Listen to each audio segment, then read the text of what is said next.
Donc, bonjour Stéphanie Coste, Bonjour merci Antonia. d'avoir accepté de répondre à nos questions. Vous venez nous présenter votre nouveau livre, votre premier roman, Le Passeur. Est-ce que vous pouvez, dans un premier temps, vous présenter ? Oui, alors donc c'est une vaste question. Je vais essayer de faire court, mais le plus important par rapport à mon roman, et mieux comprendre mon processus d'écriture et mon roman, le thème de mon roman, c'est que j'ai vécu beaucoup à l'étranger. Je suis née en Allemagne et j'ai grandi en Afrique jusqu'à 18 ans. J'ai très peu vécu en France, en fait. Après, je suis partie à Londres, j'ai travaillé dans la finance pendant 15 ans.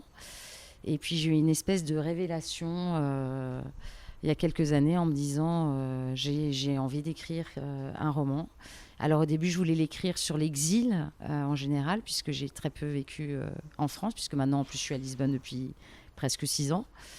Et voilà, et il me semblait que mon exil n'avait pas beaucoup d'intérêt pour des lecteurs potentiels.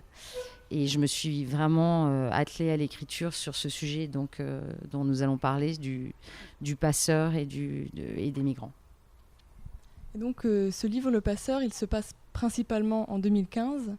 Mais quand l'avez-vous écrit, le livre ?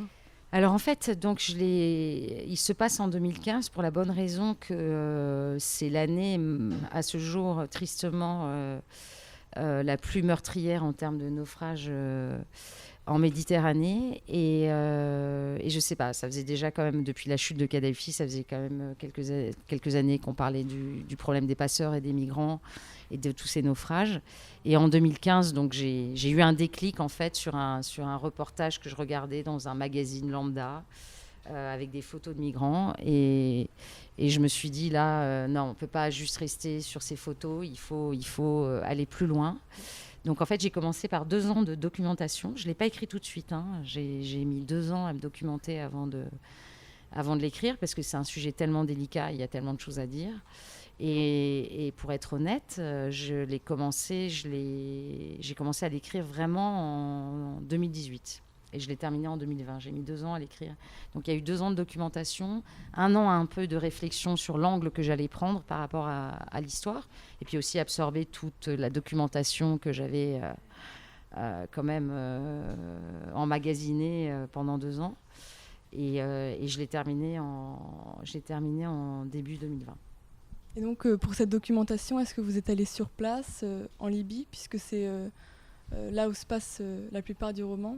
Alors malheureusement non, parce que pour aller dans des pays comme ça, et même l'Érythrée, oui, puisqu'il y a l'Érythrée, la dictature en Érythrée, dont je parle aussi dans ce roman, sont 2 pays très dangereux et il faut avoir des accréditations. C'est-à-dire qu'il faut être journaliste, grand reporter ou travailler pour des ONG, ce qui n'est pas mon cas, je dois l'admettre.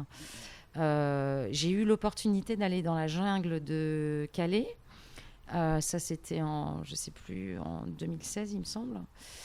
Et puis, en fait, entre-temps, le temps que j'ai l'autorisation pour aller justement à la rencontre de migrants, en particulier érythréens, puisque c'est le sujet, un des sujets principaux de mon roman, c'est là où la jungle a été démantelée, en fait, où ils ont dispersé tous les migrants. Et donc, malheureusement, non.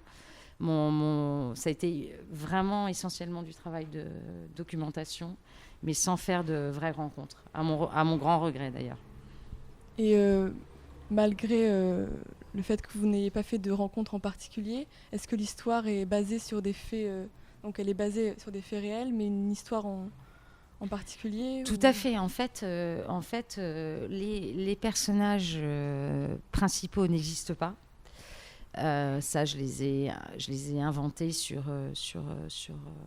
la synthèse de tous les témoignages que j'ai recueillis dans des reportages ou des articles ou des reportages. Mais en revanche, tout ce qui est autour, toutes les scènes que je décris de torture en Érythrée, toutes les scènes avec les passeurs en Libye, tout ça est complètement réel. Seuls, j'allais dire, les personnages justement qui constituent la fiction n'existent pas, mais sont inspirés évidemment de personnages qui ont existé, enfin qui existent toujours d'ailleurs. Oui, donc ces personnages principaux dont vous parlez, Seyoum. Oui, Seyoum. C'est un Érythréen qui a fui la guerre Et donc, il souhaitait se rendre en Italie. Il n'a malheureusement pas réussi et s'est transformé dans une sorte de bourreau. Il est devenu passeur. C'est très étrange puisque vous développez son point de vue, qui est un point de vue assez Cynique, oui. Pourquoi avoir choisi ce point de vue-là plutôt que le point de vue d'un migrant ? parce que déjà, pour une raison assez simple, c'est qu'il y a déjà des très beaux romans qui ont été écrits, notamment, je ne sais pas si vous l'avez lu, Eldorado oui, de Laurent Godet, qui est pour moi une de mes références sur le sujet. J'en ai lu d'autres. Et il y a, en dehors du thème de l'exil, et donc il y a découlé sur le thème des migrants et puis des passeurs, il y a un autre sujet qui m'intéresse énormément, c'est tout ce qui constitue la fabrication d'un monstre. Donc prendre l'angle du passeur, ça me permettait aussi de comprendre pourquoi il en était arrivé là. Donc je trouvais que c'était intéressant déjà, parce que ça n'avait pas été fait tout simplement, pour être tout à fait honnête aussi, je me disais ça va plus interpeller, puisque c'est du point de vue du méchant et pas, enfin pour faire un peu manichéen, pas du méchant et pas la victime. Et aussi parce que ça me permettait de développer cette idée de comment on peut, à partir d'un destin, parce que je pars quand même, comme vous le savez, de son enfance, il y a des flashbacks, pour comprendre l'évolution et comment il a pu en arriver là. Et je trouvais ça assez passionnant aussi de comprendre ça. Ce qui ne me permettait pas, ce que je ne pouvais pas faire si je le prenais évidemment du côté des victimes. Et aussi de me dire que du coup, ça permet peut-être aux potentiels lecteurs de se poser la question eux-mêmes. Tiens, mais si je m'étais retrouvée à sa place, avoir vécu autant d'épreuves et d'atrocités dans ma vie, qu'est-ce que j'aurais fait pour survivre ? Donc voilà, c'était les deux raisons en fait. La première, donc parce que du point de vue des victimes, ça avait été beaucoup fait et tellement bien que je me disais que je ne pouvais pas faire mieux. Et d'autre part, de permettre peut-être au lecteur de se poser la question, mais finalement, est-ce qu'il est aussi horrible que ça, ou est-ce que, sans lui donner des excuses évidemment, mais est-ce qu'on peut comprendre d'une certaine manière pourquoi il en est arrivé là ? C'est pour humaniser ce rôle de passeur. Exactement. En tout cas, essayer de faire ressortir peut-être une infime part d'humanité en lui, parce que je pars du principe qu'on ne naît pas monstre, on devient un monstre. Et pourquoi on devient un monstre ? Donc ça me permettait de développer plusieurs sujets en fait dans une seule histoire. Oui, et donc est-ce que cette pointe d'ironie qu'on ressent tout le long du roman, et vous parliez plutôt de cynisme, est-ce que c'était nécessaire pour parler de cette situation terrible ? Oui, parce que je pense que lui devient complètement cynique. Alors non, c'était pas forcément volontaire, mais sa voix, en tout cas du présent, quand il est passeur en Libye, donc en 2015, il a ce cynisme parce que pour lui, il est perdu. Enfin, il sait que pour lui, tout est foutu, entre guillemets, qu'il n'y a plus d'espoir, en fait. Il croit plus en rien, donc... il voit tout, le cynisme le sauve entre guillemets. C'est-à-dire que ça lui permet de ne pas avoir, justement, de ne pas être affecté par tous ces afflux de migrants qui arrivent à ses portes pour leur faire traverser la Méditerranée, où on a l'impression qu'il s'en fout finalement si le bateau coule ou pas. Enfin, sauf s'il coule, c'est mauvais pour sa réputation, mais c'est pas par humanisme, c'est plus... donc voilà, donc il développe pour moi cette espèce de cynisme parce qu'il a tout perdu, il est complètement désabusé, donc plus rien ne lui permet d'avoir un regard empathique sur le monde. Et dans le livre, il y a aussi une forme d'histoire d'amour.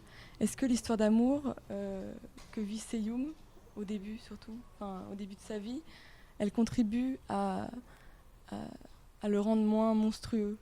Oui, je pense, parce que justement, c'est ce que j'essaye d'expliquer dans cette histoire sans vouloir trop en dévoiler, mais quand il y a les flashbacks et qu'on voit un petit peu d'où il vient, il est amoureux de cette femme, enfin de cette petite fille au départ. Il la rencontre quand il est petit, il est heureux. Pour lui, c'est sûr, ça va être la femme de sa vie, ils vont se marier, ils vont avoir des enfants. Et la vie, malheureusement, va leur démontrer le contraire. Mais c'est elle, encore une fois, sans vouloir trop en dévoiler, qui, quelque part, il va pas se sauver lui-même, il va essayer de la sauver, elle. Et c'est là où c'est peut-être le petit faisceau de lumière qu'il y a dans ce livre. C'est cette petite part, infime part d'humanité qui rejaillit grâce à son histoire, qu'il a voulu absolument éradiquer puisque voilà, ils ont été séparés par les aléas de la vie. Mais quand elle réapparaît, bien sûr, pour moi, elle paraît insignifiante, cette histoire d'amour dans le livre. Mais pour moi, c'est quelque chose de clé, en fait. Peut-être pour terminer, une dernière question. Est-ce que vous avez d'autres projets de livres ? Oui, alors c'est un peu compliqué en ce moment parce que, mine de rien, je voyage beaucoup pour la promotion du Passeur et je suis très très contente. Et notamment d'être là avec vous aujourd'hui, par exemple. Vraiment, je suis ravie d'être là. Mais oui, j'ai un autre projet et comme moi, je m'intéresse beaucoup au sujet d'actualité. Donc là, c'était un sujet très grave. Du passeur, des migrants, etc. Et là, c'est à nouveau en Afrique, parce que j'ai été très marquée par mes années en Afrique. Et c'est sûr, alors c'est un autre sujet d'actualité, c'est l'hégémonie économique de la Chine sur l'Afrique. Parce que ça, c'est un sujet aussi, tout le monde sait que la Chine est très implantée en Afrique. Mais voilà, j'avais envie comme pour le passeur, j'avais envie d'explorer un peu plus le sujet et peut-être intéresser plus les lecteurs qui fassent un peu plus qui s'intéressent un petit peu plus à ce problème entre guillemets voilà. Mais bon, là j'en suis à la documentation, j'ai pas commencé à écrire encore. Vous reviendrez nous en parler. J'espère, avec grand plaisir. Merci beaucoup. Merci.